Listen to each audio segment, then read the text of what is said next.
बड़ा चर्चा में धूम रहल।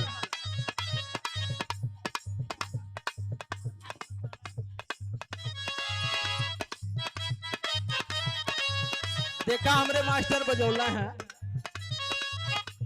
अरे बनावा तनी खैनी, अरे बनावा तनी खैनी, सुना बुढ़ऊ दादा हो बनावा तनी खैनी, सुना बुढ़ऊ दादा हो।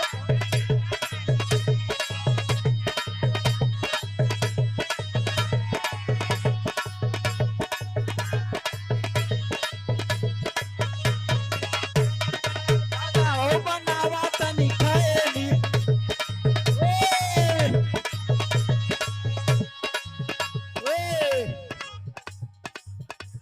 अरे मेहर नाची नौटी देले भैले बाबे चैनी, बनावा तनी खैनी, सुना बुढ़ऊ दादा हो बनावा तनी खैनी।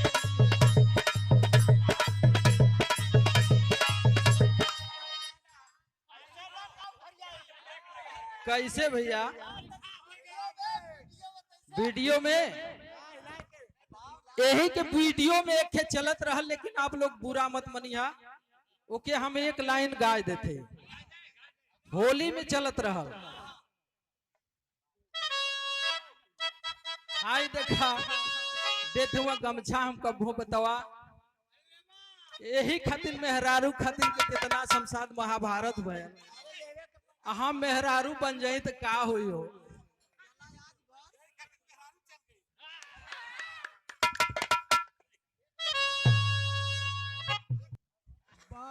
ये अंदाज देखा बारे बसंती कबोही, ये अंदाज देखा हमारे राम जन्म मामा जी के सूट करेला, हमहन के ना सूट करेला। लेकिन देखा मास्टर यही गीत के बदल के बजावा, यही के होलिया में चलत रहल, कोनो भौजाई रहल, आउ गली में जात रहल चमटोली, यही डब्लू भैया के गली वाले नहर वाले पर, तो वो बैठ के रोवत रहल, और रोवत रहल तेहर से गईली तो हम कहली का भौजी का भय, तो कथे बोला मत, आज हमार कुल दर्द दुर्दशा हो गया।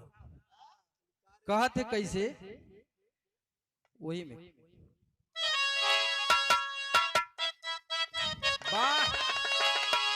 कहत भौजैया, अरे फराई गईल चोलिया, अरे फराई गईल चोलिया, अरे बीचे चमटोलिया, फराई गईल चोलिया।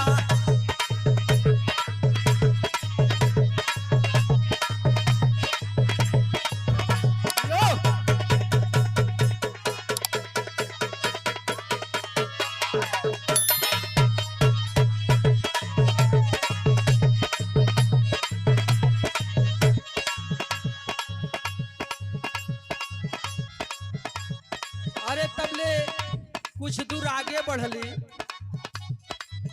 अहिराने गली में, तो जो एक भौजाई बैठ के मार पकड़ के रोवत बा, कहत बा कि बोला मत, हमार कुल कुल गति हो गल। तो अहिरनवा के भौजैया कहत बा, अरे रंगाइला खजानवा, अरे रंगाइला खजानवा, अरे चल के अहिरानवा, रंगाइला खजानवा।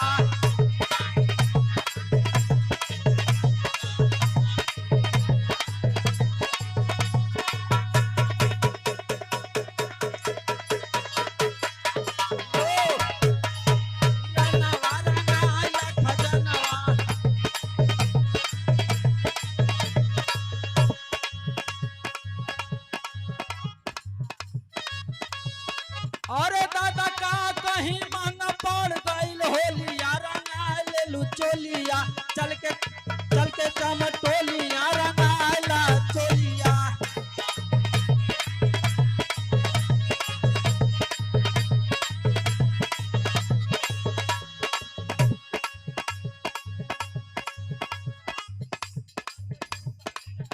बजाए दा मास्टर, इ लोग नाच लें।